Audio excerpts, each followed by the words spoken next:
Se você tem um Deus que cuida de você, e jamais te esquecer, Ele sabe de tudo que você está passando, e mandou te dizer que Ele está cuidando.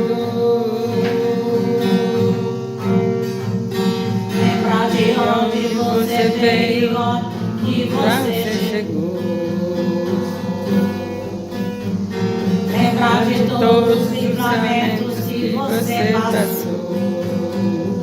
Nem era pra você estar aqui, mas Deus falou assim: esse aí vou levantar, e onde colocar a mão eu vou abençoar. Não chore, quem cuida de você não dorme. Levanta, tem muita gente que te ama. Deus mandou te dizer que vai acontecer. Deus mandou te falar que tudo vai passar. Onde você veio, onde você chegou. Lembrar de todos os livramentos que você passou. Nem era pra você estar aqui, mas Deus falou assim: esse aí vou levantar, e onde colocar a mão eu vou abençoar. Não chore, quem cuida de você não dorme. Levanta, tem muita gente que te ama. Deus mandou te dizer que vai acontecer. Deus mandou te falar que tudo vai passar.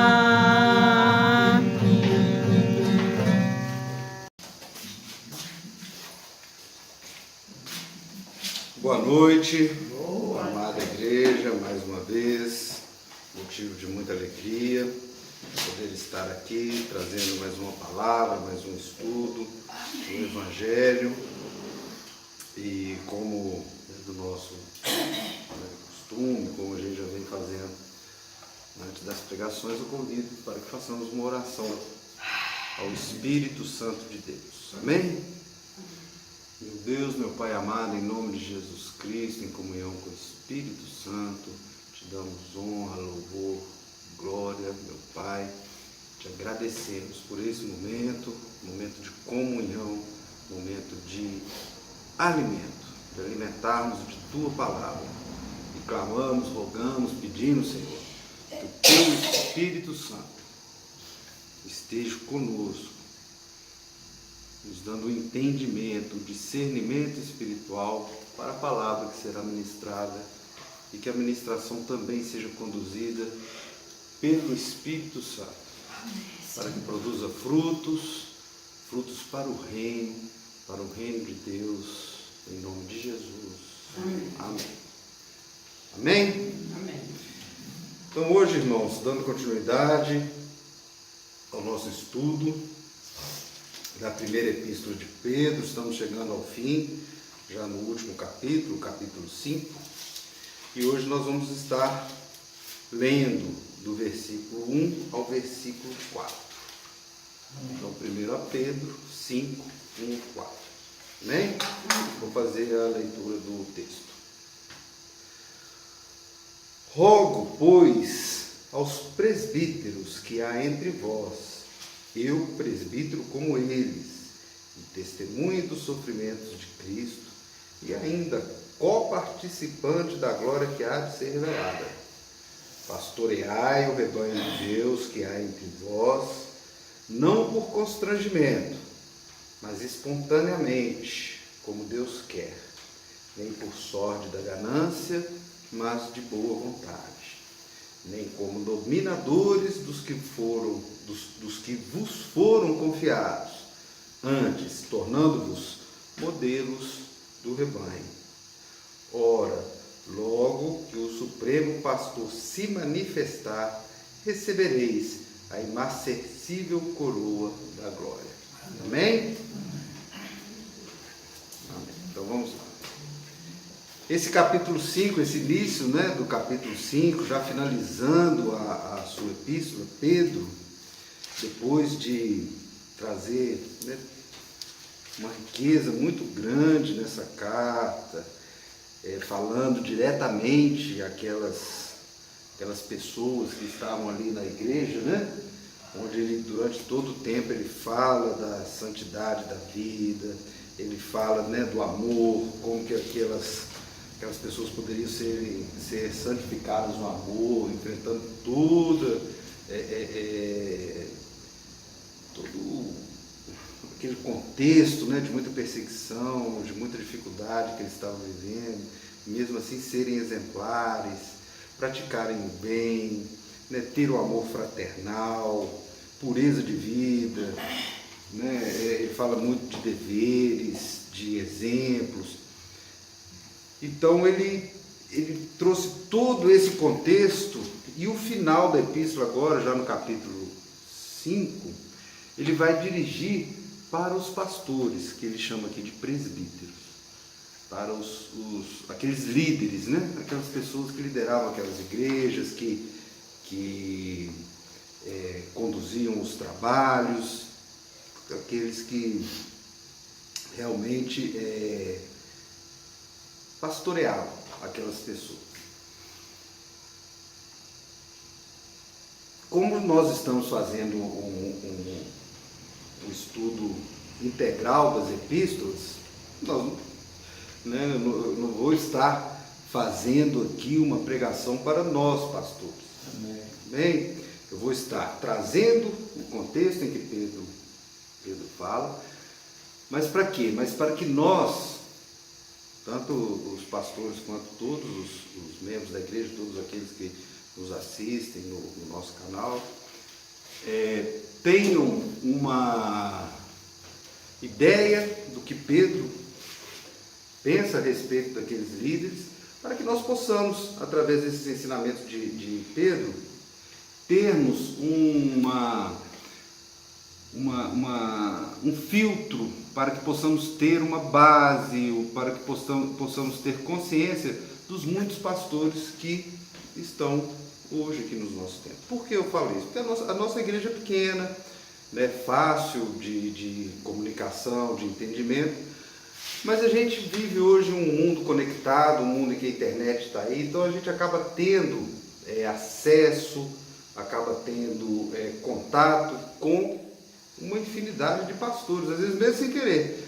Às vezes o próprio algoritmo ali da rede social ou das páginas que as pessoas costumam seguir te direcionam para isso. Então é importante a gente fazer esse estudo. Vai ser um estudo, de certa forma, mais curtinho, porque o texto ele não aprofunda nas questões do Evangelho, ele aprofunda mais em questões de direcionamento, mas que eu acho que é importante para que nessa nossa caminhada, tanto a gente que tenta ministrar a palavra, quanto aqueles que a recebem, possam ter uma forma, um entendimento para lidar com toda essa gama aí de pastores que a gente vê hoje, não só presencialmente, mas também nas redes, também nas plataformas.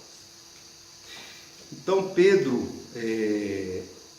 quando ele escreve essa carta, ele dirige para essas pessoas. Então aqui Pedro está dirigindo para os pastores, e nós vamos, como se nós fôssemos observadores daquilo que Pedro está dirigindo para aqueles líderes ali, E é interessante que, eu vou falar primeiro do versículo 1 e do versículo 2, mas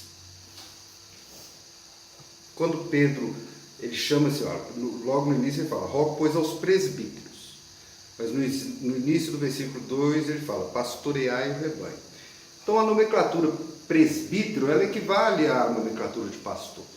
Então a pessoa a quem está sendo direcionado o texto são os pastores, porque quando ele fala pastoreai o rebanho, quem pastoreia são os pastores. Então, né, trazendo para o nosso momento atual, hoje a gente quase não se depara com essa nomenclatura de presbítero. Normalmente, e mais comumente, amplamente divulgado, é o nome de pastores. Então Pedro está dirigindo a esses pastores e se coloca como um deles, né? Quando ele fala, rogo pois aos presbíteros que há entre vós, eu presbítero como eles. Então ele se coloca como um pastor também, só que a diferença é o que ele fala depois, eu presbítero como eles e testemunha dos sofrimentos de Cristo.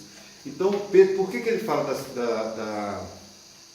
como testemunha do sofrimento de Cristo? Porque ele é um líder, ele sabe que ele tem essa posição de líder e é natural, pois ele foi um dos apóstolos. Então ele enfatiza isso, eu sou testemunha, ou seja, eu sou um pastor que aprendeu diretamente com Cristo, diretamente com o nosso Senhor. Então, mas ele não coloca isso, veja bem, eu presbítero como eles. Então ele se coloca, mesmo sendo uma testemunha ocular, mesmo tendo sido uma pessoa que convivia diretamente com Cristo, ele se coloca na mesma condição, no mesmo nível, no mesmo patamar daqueles outros pastores para quem ele estava falando. Ele se coloca como eles. Então ele não se coloca numa função de pastor acima de todos, uma liderança máxima. Não se coloca melhor que ninguém, mas ele é obreiro como todos aqueles outros. E quando ele fala pastoreai o rebanho de Deus, e aquelas pessoas naquela época tinham muito aflorado esses conceitos, né, vamos dizer assim, referentes ao pastoreio de ovelhas. Então eles sabiam que pastorear naquela época tinha um significado muito específico. Quem era o pastor das ovelhas? Era aquele que alimentava as ovelhas, era aquele que dava alimento para as ovelhas. Eles sabiam da importância da alimentação daquelas ovelhas.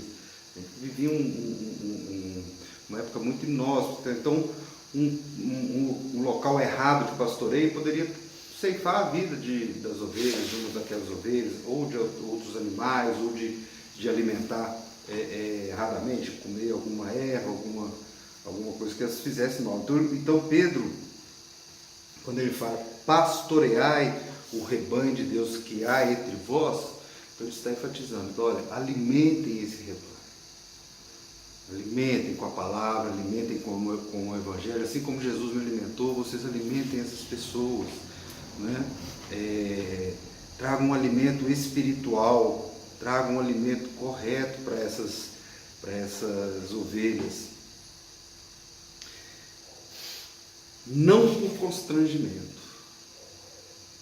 Outras traduções, em vez de constrangimento, traz a palavra força, ou seja, não por força, não por constrangimento. Não vai obrigar ninguém, não vai obrigar aquelas ovelhas a se alimentarem, não, muito antes pelo contrário. Tem que ser uma questão espontânea, olha só, não por constrangimento, mas espontaneamente, como Deus quer. Deus não quer ninguém forçando ninguém a se alimentar da palavra dele, constrangendo, pressionando, cobrando. Não é essa a função do pastor. O pastor vai alimentar aquelas ovelhas que estão sob o seu cuidado. Ele não tem que ficar buscando ovelhas de outros locais, de outros lugares, e forçando, ou talvez constrangendo, buscando. A palavra força, que não está na nossa versão, mas que também é usada, talvez não seja tão clara nesse sentido que Pedro, né, queria transmitir aqui como constrangimento. É não constranger mesmo, é deixar que seja espontaneamente, que seja uma coisa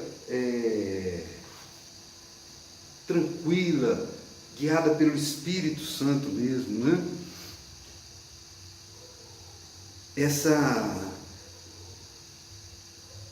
esse alimento deve ser para aqueles que realmente amam a Cristo, que estão buscando a Cristo, que querem realmente serem vistos como igreja. E assim, não vai ter constrangimento, vai ser espontâneo. Então, o pastor vai agir espontaneamente e aquelas pessoas também vão vir a ele espontaneamente, buscando esse alimento, né?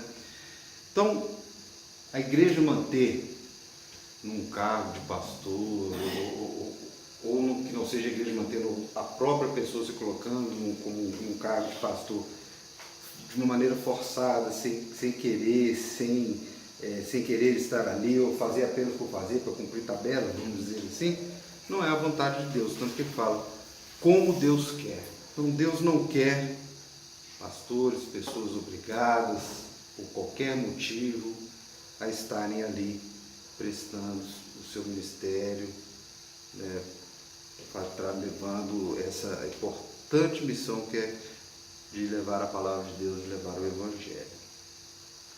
Então, não por constrangimento, mas espontaneamente, como Deus quer. Nem por sórdida ganância, mas de boa vontade. Essa... prever o futuro. Exatamente. Nem por sórdida ganância. E essa partezinha aqui desse texto é a que mais fala para a gente hoje em dia, né? Eu creio até que na época de Pedro, ele fala em ganância, talvez uma ganância mais ligada ali a aquelas questões do tempo que aqueles judeus estavam acostumados a ver, né? Os fariseus, os saduceus, todos com muita pompa, com muita ganância de poder religioso mesmo, que também acontece hoje também, né? Não é diferente, mas é o que a gente encontra hoje aqui. Pedro está realmente, por isso que eu achei importante trazer essa passagem, porque ele está falando, ele está ministrando para os pastores, mas a gente como também ovelhas, talvez de outros pastores que a gente acompanha, como eu já disse, em outras plataformas, em outras formas, isso é natural, né? A gente tem que estar sempre buscando conhecimento, sempre buscando outras vozes, outros pensamentos, mas que a gente possa discernir, né? E o que a gente mais vê hoje é justamente aqueles que têm sorte da ganância, aqueles que buscam usar a igreja como lucro, como um negócio, como se fosse uma empresa, como uma empresa realmente, como um CNPJ. É o que a gente mais vê acontecendo hoje. Mas como eu disse aqui, pastor, o Pedro ele estava prevendo, mas na verdade ele aprendeu essa previsão, essa profecia foi com Jesus mesmo. A passagem muito conhecida em que Jesus expulsa os mercadores do templo é uma das, vamos dizer, uma das poucas passagens que estão nos 4 evangelhos. Porque nós temos os 3 evangelhos sinóticos, né? Mateus, Marcos e Lucas, que são muito parecidos. Aí quando vem João com um evangelho mais espiritual, com uma visão mais transcendental, então são poucas as passagens que a gente consegue buscar nos 4 evangelhos. Essa é uma delas. Tanto que eu trouxe, vou até ler aqui, é uma passagem tão importante que a gente tem que estar sempre lembrando dela. Eu escolhi justamente aqui ler um trechinho do evangelho de João, no capítulo 2, quando Jesus purifica o templo. Olha só, estando próximo à Páscoa dos judeus, subiu Jesus, 2:13, a partir do 13. Subiu Jesus para Jerusalém e encontrou no templo os que vendiam bois, ovelhas e pombo, e também os cambistas assentados. Era todo tipo de ganância dentro da casa de Deus. Tendo feito um azorrague de cordas, tipo um chicote mesmo, né? Expulsou todos do templo, bem como as ovelhas e os bois, derramou pelo chão o dinheiro dos cambistas, virou a mesa E disse aos que vendiam as pombas: tirai daqui essas coisas, não façais da casa do meu pai casa de negócio. Não façais da casa do meu pai casa de negócio. E o que a gente vê hoje? Infelizmente, com muita tristeza, é que a casa de Deus virou negócio. E os pastores viraram, não pastores de ovelha, mas gerentes de negócio. São muitas mercearias que abrem muito. E hoje, naquela época, eles vendiam esses badulaques ali que eles colocam, animal para sacrifício, todo tipo de... Se a gente for pesquisar, vai ter aqui, ó, bois, ovelhas, pombas, essas coisas. Hoje, o que eles vendem? Hoje eles vendem, meu Deus, artistas, ilusão, pastores popstar que cobram fortuna para levar o evangelho. Nossa, agora eles estão criando espaço VIP dentro das igrejas, espaço VIP. É muita coisa e tudo contrário ao evangelho. Então, quando eu li essa passagem, eu fiquei pensando como fazer, porque aqui ele está falando para os pastores, mas depois ficou muito claro, né? Graças a Deus, ficou muito claro que é uma palavra que tem que ser ministrada mesmo, principalmente nos dias de hoje, porque nós não ficamos restritos à nossa igreja, nós estamos hoje com um mundo de informação à nossa frente, para todos nós. Então, tudo que eu estou falando aqui, todos nós já tivemos contato, mas tem outras pessoas que ainda estão no engano, no erro, e nós podemos ser mensageiros dessa passagem aqui e falando: olha, não é isso que Deus quer, como o próprio Pedro fala, vamos agir como Deus quer, sem sórdida ganância, mas com boa vontade, com prazer de estudar o Evangelho, de amor ao Evangelho, porque essa alegria, esse amor, essa certeza é que vai produzir frutos. O fruto do dinheiro, esse fruto dessa ganância desmedida é sofrimento, é opressão, é disputa, é ego, é vaidade. Não é isso que Deus quer, não é isso que Jesus ensinou, e não é isso que Pedro também está transmitindo, ou seja, retransmitindo. Pedro está falando aqui exatamente o que ele aprendeu com Jesus, né? Então, o pastor ele deve trabalhar visando a glória de Deus, a edificação da igreja, é salvar o perdido, e não mercancia, negócio ou lucro. E Pedro ainda continua. Então ele falou, ele não quer que o pastoreio seja por constrangimento, nem por sórdida ganância. E no versículo ele fala, nem como dominadores dos que foram confiados.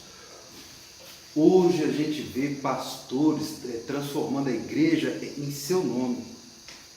Quantas vezes a gente vê outdoors, propaganda da figura do pastor, como se a igreja fosse aquele pastor, é a igreja do pastor tal, é o pastor, e ele agindo como um dominador, como Pedro diz, que ele dominando aquelas pessoas, oprimindo, procurador de Cristo, substituto de Cristo, e falando em nome de Deus. Deus não quer que você faça isso, ou Deus me falou que assim, ou como disse o Silas Malafaia uma vez, né? Não toque no ungido do Senhor. Se o ungido do Senhor estiver roubando, deixa ele roubar, mas não toca nele, não faz nada com ele.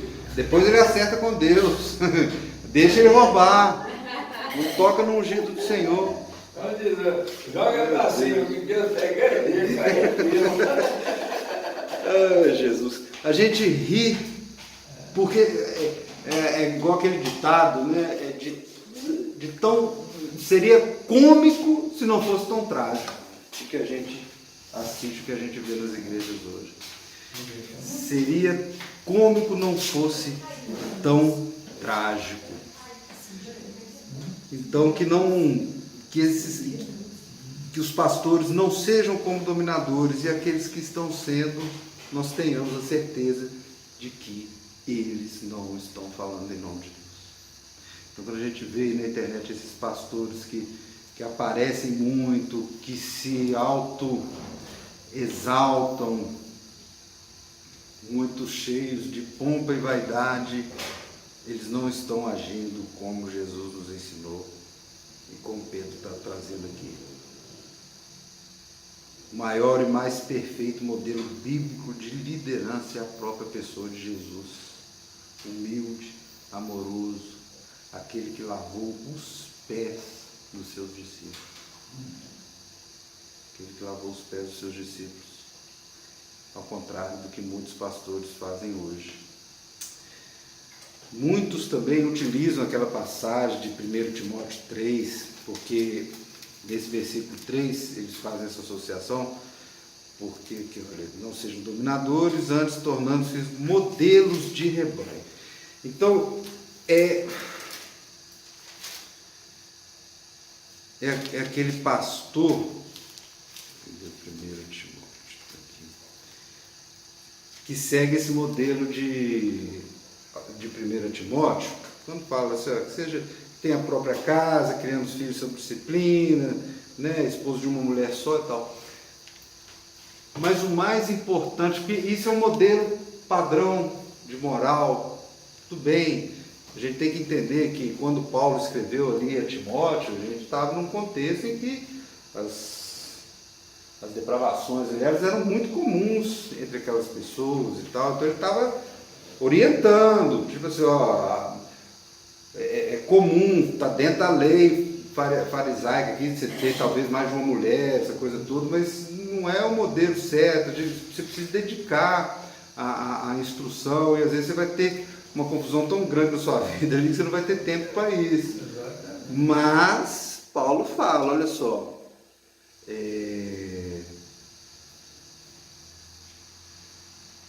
não seja neófito, para não suceder que se ensoberbeça. Neófito é aquele que é como se fosse um principiante, como se fosse, assim, um pastor, você pressupõe que ele já tem uma caminhada no Evangelho, ele já tem uma caminhada no pastoreio ou na convivência ali com aqueles ensinamentos. Então ele é alçado a uma liderança, ele está conduzindo ali uma comunidade e vai se portar como um neófito, ou seja, como um principiante, como uma pessoa que não está preocupada ou está meio que não ligando muito para as coisas. Então essa que é a parte importante, não ser um neófito, para quê? Para que aí sim o seu exemplo seja um exemplo de espiritualidade. Eu acho que quando Pedro fala que tornando-vos modelos do rebanho, é o modelo espiritual. Amém. Não modelo de moral, não modelo de estampa, mas de espírito. Porque essa é a essência do Evangelho. Nós temos em nosso espírito, em nosso coração, nossa mente, é a mudança de consciência, é a metanoia, é mudarmos tudo aquilo que nós pensamos para pensarmos Cristo, pensarmos o Evangelho. Esse é o modelo. Esse é o modelo. Para quê? É onde ele finaliza. Para que logo que o Supremo Pastor se manifestar, recebereis a imarcessível coroa da glória. Ou seja, o Supremo Pastor é Jesus. Nós estamos aqui de passagem, nós somos homens, pecadores, como diz o pastor Totó, comedor de feijão, né? Que podemos errar, que podemos cair, que é natural da nossa natureza, mas se a gente segue esse modelo aqui, ó, espontaneidade, boa vontade e modelo, né? Ele põe três características negativas e as 3 características positivas. Então, para constrangedor ele põe espontâneo, não por constrangimento, por espontaneidade, não por sorte da ganância, mas por boa vontade, não por dominação, mas por modelo. Se nós seguirmos esse padrão que é simples, olha só como é simples o padrão de pastor, o padrão de líder que Pedro está colocando nessa carta. E o que a gente vê hoje é uma confusão de coisas totalmente contrárias a isso. É busca pelo poder, é busca pelo dinheiro, é dominação, é usar a igreja como modelo de dominação mesmo. Olha, eu sou pastor, eu faço assim, vocês vão votar em quem eu mandar, vocês vão orar a hora que eu mandar, vocês vão jejuar a hora que eu mandar. É um modelo de dominação que é totalmente contra o Evangelho. Por isso que é muito importante, quando a gente escuta um pastor, um pregador, ou qualquer pessoa que se diz como líder da igreja, que aquilo que ele está falando, aquilo que ele está fazendo, que aquele modelo que ele está demonstrando, seja compatível com o Evangelho. Se não for, meus irmãos, tchau e benção. Até mais, até a próxima, arrivederci, vamos embora. Vamos embora e vamos aguardar o pastor supremo, que é o que Pedro está falando aqui, ó. Logo que o pastor supremo se manifestar, mais uma vez a gente traz essa palavra de que o pastor supremo ele vai se manifestar, ou seja, Jesus vai voltar, ou seja, teremos, né, o fim de todas as coisas. Não sabemos como, sempre eu falo assim, vai ser do jeito que Deus quiser. Eu prefiro ter isso como um mistério, se essa volta vai ser para todos ou vai ser pessoal de cada um, quando findar a nossa carne aqui, que a gente sabe que ela é temporária, é a certeza que nós temos, a única certeza que nós temos nessa nossa passagem aqui, a carne ela perecerá. Então, de certa forma, aqui ou lá, o Supremo Pastor vai se manifestar, e quando ele se manifestar, recebereis a imarcessível coroa da glória. O que Pedro quer dizer com essa imarcessível coroa da glória? Era aquela coroa de louro que era usada naquela época. O louro, a folha de louro, ela é imarcessível, ou seja, ela não perece, ela não vai se desgastar, ela não vai se corromper, ela vai perdurar, ela vai durar. Então essa coroa de glória que nós vamos receber se nós mantivermos o que Pedro vem nos ensinando aqui nessa passagem. Então, finalizando, oramos e pedimos, rogamos para que toda liderança de igreja, qualquer liderança de qualquer igreja, ela tem que se lembrar que ela deve servir a Deus, Deus e o sumo pastor Jesus Cristo, e sempre considerar a vontade de Deus pela palavra. É assim que deve ser a liderança da igreja, é assim que nós temos que enxergar essas lideranças e fugir daquelas que assim não agem. Amém?